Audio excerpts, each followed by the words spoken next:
Bonjour la communauté, j'espère que vous allez super bien. Très rapidement, petit détail technique, j'ai enregistré chez nous et j'ignore pourquoi, mais durant l'enregistrement, la vidéo fonctionnait très bien et dans le montage, la vidéo arrête pas de sauter. Il y a plusieurs problèmes avec. Donc, exceptionnellement, juste vous avertir que celle-ci sera purement audio, mais le mois prochain, on retourne au studio, donc tout va rentrer dans l'ordre. Merci beaucoup, bonne écoute.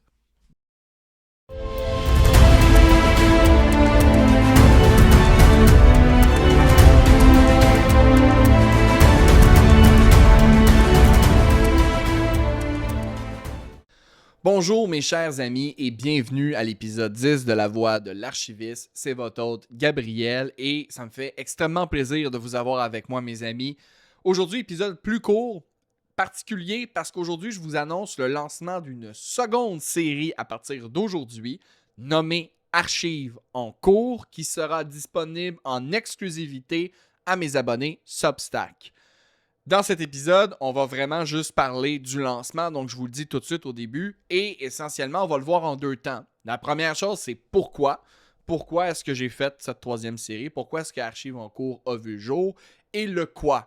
Qu'est-ce qu'on retrouve dans cette série et pourquoi est-ce que ça pourrait vous intéresser? J'en profite également pour vous dire que vu que c'est le lancement, il y a une promotion à la fin, donc tout simplement, c'est pour ceux que ça intéresse, restez jusqu'à la fin.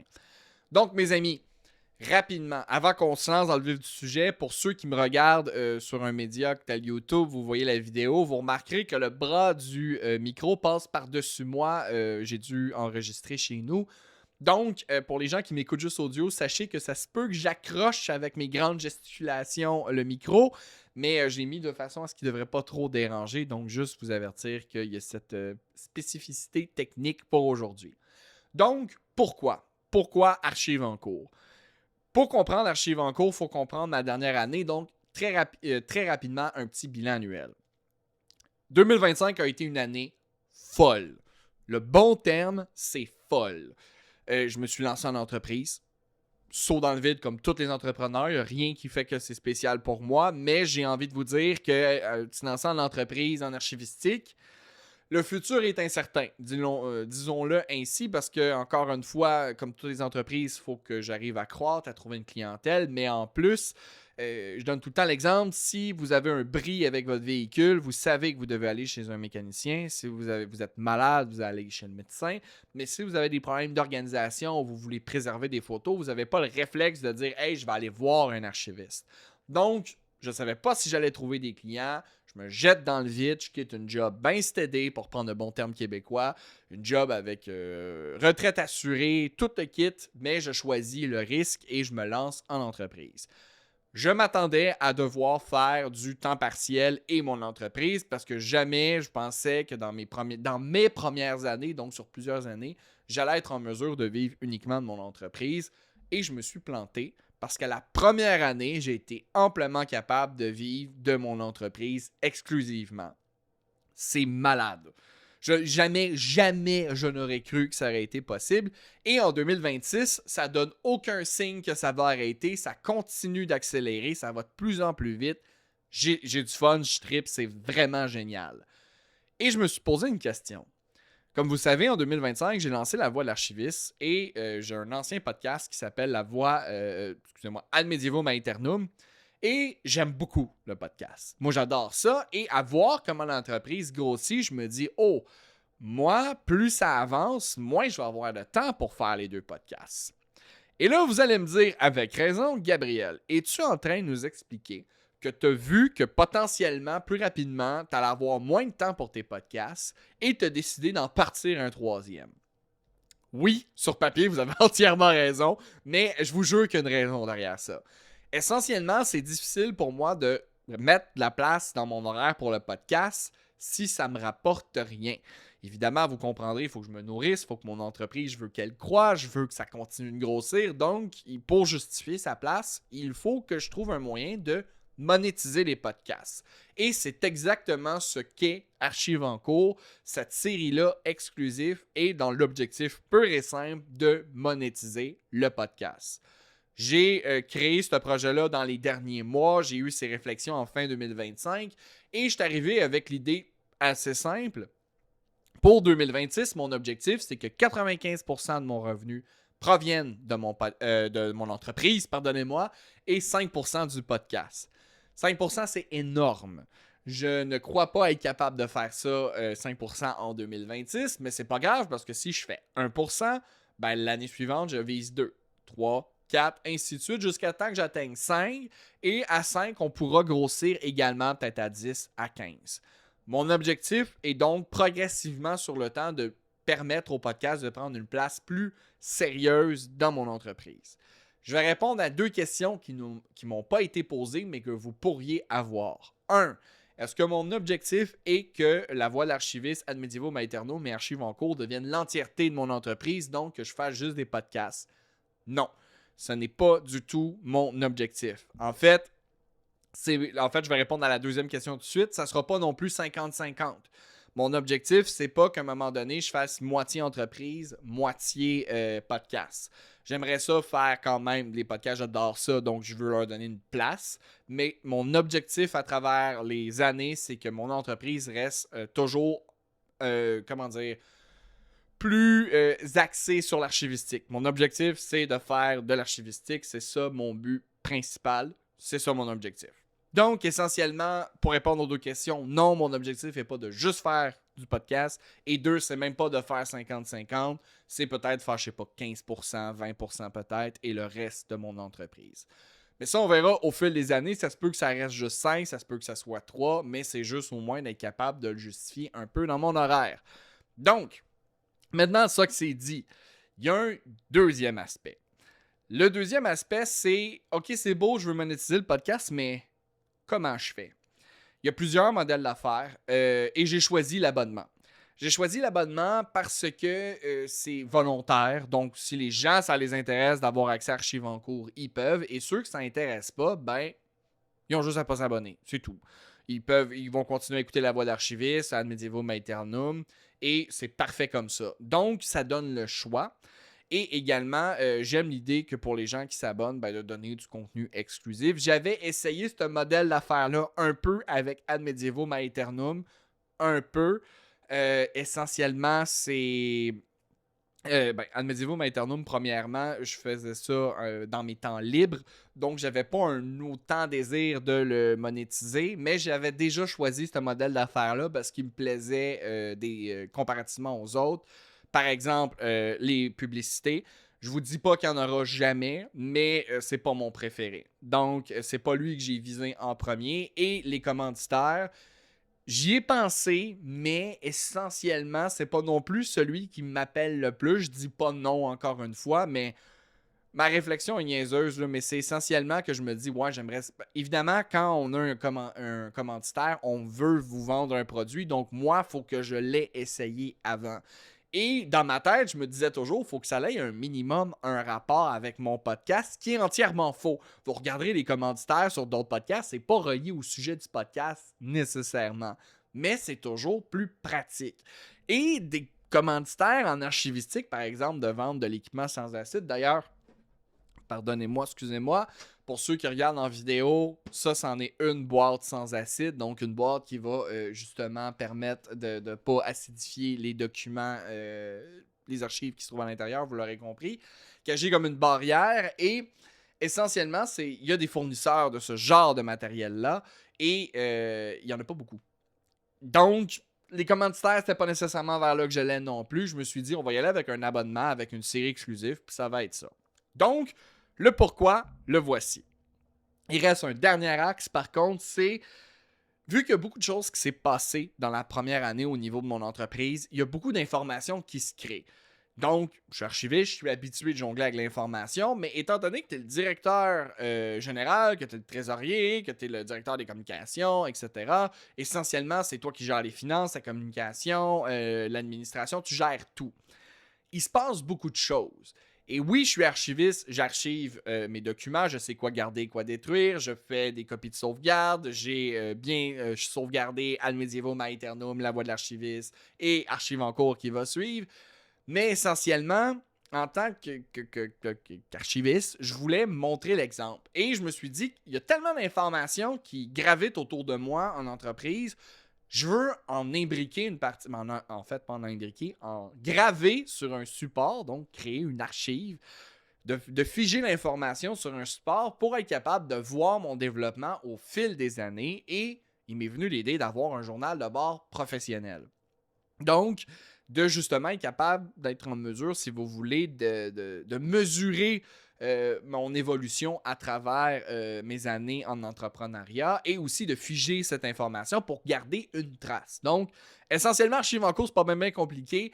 L'archiviste veut garder une trace. Donc, je m'étais dit, je vais avoir un support qui va graver cette information-là. Et quel support choisir? Essentiellement, moi, j'aime pas écrire dans la vie. Je suis pas quelqu'un qui est naturel avec une plume. Je suis quelqu'un qui est beaucoup plus à l'aise, vous l'aurez compris, à parler. Donc, je voulais que ce soit un journal de bord audio et j'ai connecté les deux ensemble. Tu veux monétiser ton podcast, tu veux faire un journal de bord audio. Je les ai juste connectés ensemble. Il n'y a pas de grande réflexion derrière. C'est simplement ça. Je me suis dit, pour ceux que ça intéresse, qui veulent avoir accès à ce journal de bord, ben, ils pourront s'abonner à mon Substack. Ça va me permettre de faire plus de podcasts, de soutenir les podcasts. Et eux ont une valeur avec mon journal de bord professionnel. Maintenant, fin du pourquoi, vous voyez, c'est pas une grosse réflexion incroyable, c'est assez simple, j'ai connecté j'ai mis des points puis j'ai fait une ligne. Donc, c'est ça essentiellement Archive en cours, mais il faut que je vous vende le quoi. Pourquoi est-ce que ça pourrait vous intéresser Archive en cours? Et j'ai le point le plus vendeur qui arrive juste à l'instant, pardonnez-moi. L'aspect le plus vendeur, vous allez vous dire, oh mon Dieu Seigneur, c'est tellement la meilleure série du monde. Mes chers amis, Archive en cours est entièrement enregistré sur cassette audio. L'entièreté de la série va être enregistrée sur ces vieilles cassettes. Elles sont neuves, mais c'est un support qui date, qui sont les cassettes audio. Et mes amis, c'est le point le plus vendeur. C'est la partie qui me fait le plus triper. C'est de remanipuler des cassettes. Bon, ok, je fais des petites blagues. D'ailleurs, c'est sûr que moi, c'est un support. On va y revenir en un instant. Pourquoi j'ai choisi la cassette audio. Mais juste avant, pour pas vous faire trop peur, vous allez quand même payer pour cette série-là, il y a un microphone. J'utilise un petit microphone cravate parce que je veux quand même conserver le côté, si vous voulez, old school, pardonnez-moi l'anglicisme, de la bande magnétique.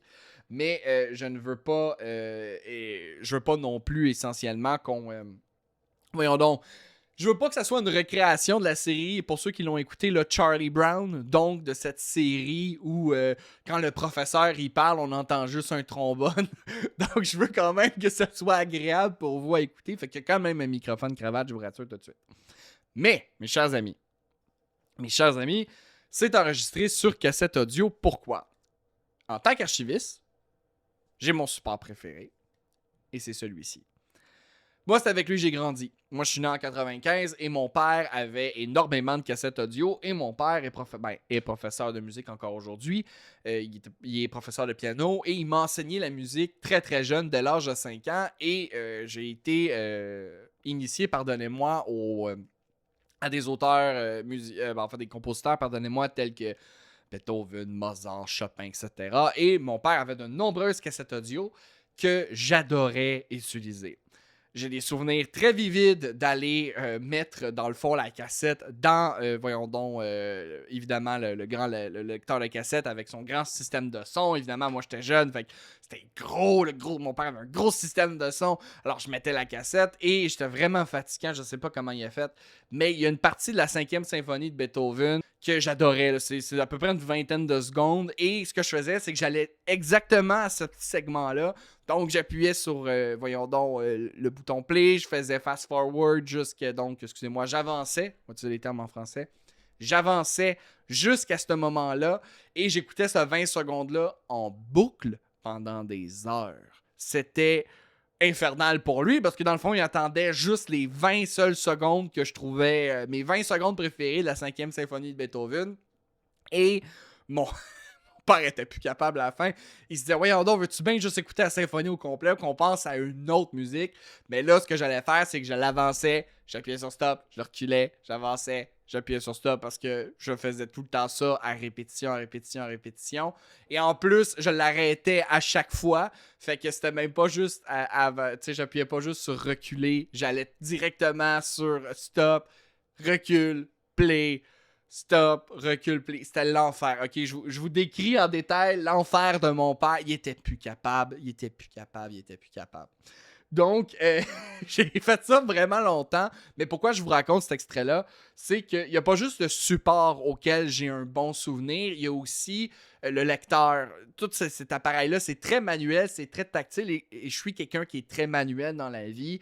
J'aimais beaucoup interagir autant avec le lecteur qu'avec la cassette. Maintenant, la cassette, quand j'étais jeune, ce que j'adorais faire avec, c'est prendre la bande et de tirer dessus. Oh mon Dieu, que j'adorais faire ça. Puis là, ensuite, tu peux rembobiner à la main. Étant quelqu'un qui est très manuel, j'adorais ça. J'aimais ça interagir avec. Mon père, vous le comprenez, c'était pas sa partie préférée de mon apprentissage. Il me disait tout le temps, il me chicanait tout le temps, il voulait pas que je le fasse. Et quand il regardait pas, qu'est-ce que je faisais? Mes amis, je pense que je dois avoir vidé les bandes magnétiques de cassette au complet pour juste les rembobiner. J'adorais jouer avec. Je sais, les archivistes qui sont présentement, les techs, vous vous dites « Oh mon Dieu Seigneur, j'ai absous mes péchés. Aujourd'hui, je milite pour la préservation des supports. Je dis aux gens de ne pas faire ça. » Donc, je fais souvent la blague avec mon père que j'absous mes péchés. Maintenant, je passe ma vie à préserver ces supports-là. Donc, évidemment, vous l'aurez compris. Ne faites pas ça, mais ça, vous le saviez déjà. Donc, très émotif, c'est des supports que j'ai adoré interagir avec. Et quand le CD est devenu évidemment de plus en plus populaire, a complètement effacé la cassette, je l'ai détesté. Le CD, c'était pas aussi tactile, ça se graffinait rapidement. La majorité du temps, ça se graffinait parce que je ne les rangeais pas dans leur lecteur. Donc, encore une fois, aujourd'hui, je milite pour la protection de ces supports, mais quand j'étais jeune, j'étais loin d'y faire attention. J'ai détesté le CD, c'était pas aussi tactile. Le lecteur CD, tous ceux que j'ai eus, j'ai probablement juste été malchanceux, mais fonctionnaient mal. J'aimais beaucoup courir, je fais encore du jogging très régulièrement, mais un lecteur CD, courir avec ça, ça faisait sauter le CD, ça arrêtait pas de bugger, je détestais ça. Donc, attachement très émotif à ce support et étant donné que c'est mon journal de bord et que je suis archiviste, ben je vais faire mon journal de bord sur mon support archivistique préféré qui est la cassette audio. Donc, l'entièreté d'Archiviste en cours va être sur cette cassette, mes chers amis. Et donc, mes amis, ce que vous devez savoir pour la suite, c'est pourquoi Substack? Pourquoi est-ce que j'ai choisi d'aller sur Substack? Substack permettait d'avoir un podcast séparé. Il n'est pas le seul. Patreon le fait Buy Me a Coffee, mais vu que j'avais déjà essayé ce modèle-là avec Ad Medievo Aeternum, c'est toutes de très bonnes plateformes, mais ne répondaient pas à ce que je cherchais. Substack fonctionne un peu plus comme comme des réseaux sociaux bien standards comme Facebook, Instagram. Donc, les gens, il y a plus de découvrabilité. Moi, c'est un des points. Substack permet plus de découvrabilité alors que Patreon puis Buy Me a Coffee, il faut vraiment me connaître du podcast et aller là par la suite. Donc, j'aimais pas que j'ai... C'est des très bonnes plateformes. Là. Je suis pas en train de vous dire que faites pas Patreon ou Buy Me a Coffee ou toute autre plateforme. C'est d'excellentes plateformes. Mais moi, personnellement, je voulais pardonnez-moi, qu'il y ait une découvrabilité. Et c'est ainsi que j'ai choisi Substack. Maintenant, ce que vous devez savoir aussi... Moi, c'était vraiment important que ce soit pas à la même place que la voix de l'archiviste parce que je veux pas que vous ayez des épisodes, dans le fond, mettons, gratuit, payant. Puis là, il y a 2 systèmes de codes qui fonctionnent. Moi, en tant qu'archiviste, ça m'énerve. Et je l'ai essayé. Avec Ad Medievo Aeternum, ça a été comme ça pendant un moment. Plus jamais. Ça, c'est mélangeant. J'ai détesté ça. Donc, je voulais qu'il y ait un flux séparé, dont un flux RSS séparé. Donc, c'est pour ça, Substack, rapidement, c'est la raison qui m'a amené à choisir cette plateforme plus qu'un autre. Mais sachez que des flux séparés, vous pouvez l'avoir avec Patreon, Buy Me a Coffee. C'est juste que Substack, lui, en plus, il y a la découvrabilité qui est plus aisée, je trouve. Donc, je me lance aussi. J'ai pas utilisé tant que ça la plateforme par le passé. Je la connaissais un tout petit peu. J'avais aimé aussi le modèle de monétisation qui favorise vraiment la monétisation des créateurs de contenu. Donc, je m'étais dit, OK, j'ai choisi Substack, c'est là-dessus que je me lance. OK. Maintenant, je veux aussi vous dire que pour les abonnés Substack, une chose bien importante. Sur où est-ce qu'on peut écouter Archives en cours si on s'abonne? Vous pouvez l'écouter sur Substack, sur Spotify, sur Apple Podcasts et sur Podcast Addict.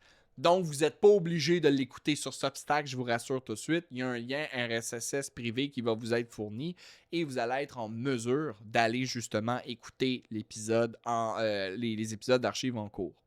Donc, on y trouve quoi? Sur les épisodes d'Archives en cours, essentiellement, c'est un épisode par mois qui est mon journal de bord professionnel. Donc, vous allez apprendre mes projets en cours pour la voie de l'archiviste et Ad Medievo Aeternum, ce qui s'en vient. Voyez ça un peu comme l'arrière-scène. Vous allez connaître, vous allez avoir des trucs pratiques en archivistique. Parfois, je vais vous partager quel logiciel moi j'utilise, comment je fais de l'archivistique chez nous, c'est quoi des petits trucs que je peux vous donner. Pas toutes, je tiens à vous le dire tout de suite avant que vous abonnez. Pas toutes, parce que je veux quand même que vous m'appeliez pour que je vienne vous aider avec votre archivistique. Mais vous allez avoir des trucs concrets. Comment j'ai choisi, il y en a un qui s'en vient, c'est pourquoi j'ai choisi le podcast. Qu'est-ce qui m'a amené à choisir le podcast et quelques trucs pour se partir un podcast. En archivistique également, des techniques, etc. Donc, des trucs pratiques. Mes échecs, mes réussites en tant qu'entrepreneur, essentiellement comme le journal de bord le fait. Comment est-ce que, justement, j'ai... En fait, c'est ça. Mes échecs, pardonnez-moi, là, ma phrase fait pas vraiment de sens. Permettez-moi de la recommencer. Essentiellement, c'est mes apprentissages. Qu'est-ce qui a fonctionné? Pourquoi ça a fonctionné? Pourquoi ça n'a pas fonctionné? Qu'est-ce que j'apprends de cet échec-là? C'est ce que vous pouvez retrouver dans cette série. Donc, voyez ça comme dans 3 grands axes. Dans un premier temps, des trucs, autant pour les podcasts que pour l'archivistique en général. Ensuite, vous allez avoir également mon parcours professionnel, mes apprentissages, mes échecs, mes réussites, qu'est-ce que je vais faire mieux la prochaine fois, qu'est-ce que j'aurais mieux fait si j'avais su tel accès. Donc, mon apprentissage en tant qu'entrepreneur et également, vous l'aurez compris, la partie plus arrière-scène de la voie de l'archiviste, qu'est-ce qui s'en vient, Ad Medievo Aeternum, qu'est-ce qui s'en vient. C'est ce que vous allez retrouver dans Archives en cours. Donc, mes chers amis, aussi, je veux vous le mentionner, c'est beaucoup plus personnel, Archives en cours, que les 2 autres podcasts. Un podcast, c'est déjà très personnel, mais Archives en cours, je le considère vraiment plus comme un journal de bord que comme un podcast. Ça va être vraiment... Vous allez apprendre à me connaître plus personnellement à travers cette série-là. Je vais aussi vous donner des réflexions sur la profession de manière plus personnelle. Ici, c'est plus formel, mais là, c'est plus personnellement mes réflexions sur la discipline archivistique. Donc, c'est ce que vous allez retrouver dans Archives en cours. Maintenant, un dernier aspect. Pour les gens qui veulent, dans le fond, s'abonner à Substack, mais qui, évidemment, Substack donne l'option de s'abonner gratuitement sans avoir accès à Archives en cours. Est-ce que ça vaut la peine également? Oui, je vais vous expliquer pourquoi. Pour les abonnés gratuits de Substack, qu'est-ce qui va se passer? Ben, vous allez quand même avoir accès à des articles qui vont être disponibles à tout le monde, des petits articles qui ne seront pas sur mon blog. Donc, il va y avoir du contenu sur Substack pour les gens qui veulent juste s'abonner gratuitement quand même. Archives en cours, c'est exclusivement aux gens qui s'abonnent, mais sachez que des petits courts extraits, une 5 minutes-ish environ à peu près, là, je ne vous donne pas un nombre fixe, mais des petits extraits d'archives en cours qui vont être disponibles gratuitement, mais la vaste majorité du contenu, c'est aux abonnés Substack de façon exclusive. Donc, vous aurez des petits extraits pour vous donner un peu, pour vous vendre le produit, pour que vous ayez le goût de vous abonner. Mais la vaste majorité du contenu, tout l'épisode est exclusif aux gens qui sont abonnés. Donc, essentiellement, sur ce dernier point, je voulais vous expliquer qu'il existe aussi pour les abonnés gratuits du contenu et je vous encourage à aller vous abonner également. En plus, sur Substack, il y aura à l'occasion des lives avec tout le monde pour qu'on puisse échanger ensemble. Mais il y en aura beaucoup plus pour mes abonnés Substack, donc juste pour les abonnés. Important, ça je veux que vous m'écoutiez bien comme il faut. Pour l'instant, cette fonction, quand vous vous abonnez, n'est pas possible parce que ça prend un nombre d'abonnés Substack pour pouvoir faire des lives. Donc, c'est mon objectif au fil des mois qui vont suivre d'ajouter des lives pour les abonnés Substack seulement, plus fréquents, qui vont justement être des Q&A, des questions que vous pouvez me poser, des suggestions que vous avez également pour la voix de l'archiviste. Donc, d'avoir un espace entre nous, on peut discuter ensemble. Ça va être disponible pour les abonnés Substack. Et quelquefois, là, de façon plus sporadique, peut-être avoir des lives tout le monde ensemble, abonnés gratuits et abonnés payants, mais je vois ça une fréquence de peut-être 2 fois par mois-ish. Je sais même pas s'il va en avoir tant que ça. Donc, pour les abonnés gratuits, si vous voulez les lives, je vous conseille de vous abonner parce que c'est vraiment une fonction que je veux réserver pour les abonnés Substack. Il y en aura peut-être à l'occasion, mais je vise que ce soit pour les abonnés Substack seulement. Je le répète encore une fois, la fonction n'est pas disponible encore, mais c'est mon objectif de le mettre au fil qu'on ait des abonnés. Donc, ce dernier segment, c'était pour vous dire, même si vous ne voulez pas vous abonner de façon payante, ben abonnez-vous gratuitement. Il y a quand même un petit peu de contenu qui va être disponible pour vous, ça vaut la peine, et ce ne sera pas disponible sur les autres réseaux, que ce soit TikTok, Instagram ou le blog. Donc, grande parenthèse, mes chers amis, je vous amène, à la promotion finale, qu'essentiellement, je voulais vous mentionner. Vu que c'est le lancement pour Archives en cours, eh bien, si vous vous abonnez gratuitement du 1er,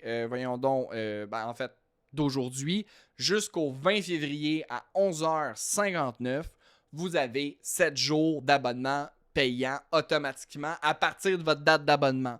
Donc, quand vous allez vous abonner gratuitement, vous allez avoir 7 jours d'abonnement gratuit, ce qui va vous permettre essentiellement d'écouter le premier épisode de Archives en cours parce qu'il faut au moins que vous essayiez.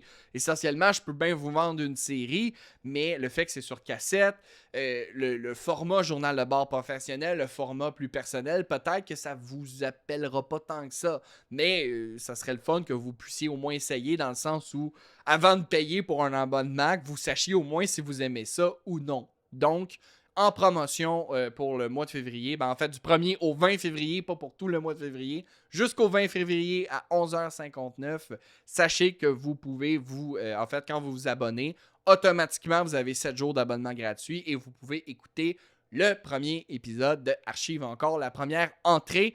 Je fais la distinction entre épisode entrée parce que je le vois vraiment pas comme un podcast, vraiment comme un journal de bord. Mais je vous laisse écouter ça, voir si ça vous intéresse.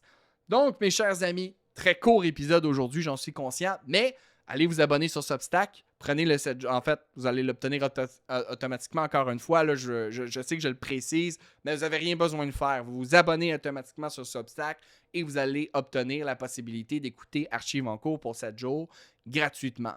Donc, je vous refile vers Substack, mes chers amis. Le lien, bien évidemment, va être dans la description et par la suite, vous pouvez écouter sur le flux RSS privé le premier épisode de Archives en cours gratuitement si vous le faites avant le 20 février, je le rappelle. Et évidemment, vous pourrez décider si vous aimez ce format-là. Et si vous ne l'aimez pas, bien mes chers amis, on se voit en mars à la Voix de l'archiviste.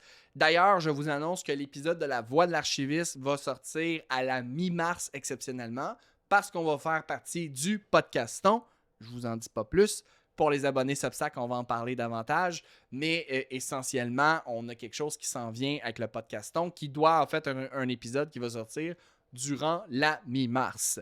Donc, je vous laisse aller, mes chers amis. J'espère vous revoir sur Archives en cours. Rassurez-vous également pour les gens qui sont juste intéressés par la voix de l'archiviste. Continuez de vous abonner à la voix de l'archiviste. Il n'y a vraiment pas de problème là-dessus. Ça va continuer. Vous ne perdez pas les épisodes de la voix de l'archiviste. Mais sachez que ça vaut quand même la peine de s'abonner gratuitement parce que vous aurez un peu de contenu. Bon, épisode promotionnel. Merci de l'avoir écouté. Merci d'avoir été présent. Pour moi, c'est bien important parce qu'évidemment, vous comprendrez, si je veux continuer à faire les podcasts, comme je vous l'ai dit, il faut que je fasse un peu d'argent là-dessus. Donc, merci d'avoir passé à travers cet épisode très, très, très promotionnel. Et pour ceux que ça intéresse, j'espère qu'on se revoit sur Archives en cours. Mes chers amis, souvenez-vous, vous devriez faire affaire avec un archiviste. J'ai très hâte de vous présenter l'épisode du podcaston. On se voit là. Prenez soin de vous d'ici là, mes chers amis.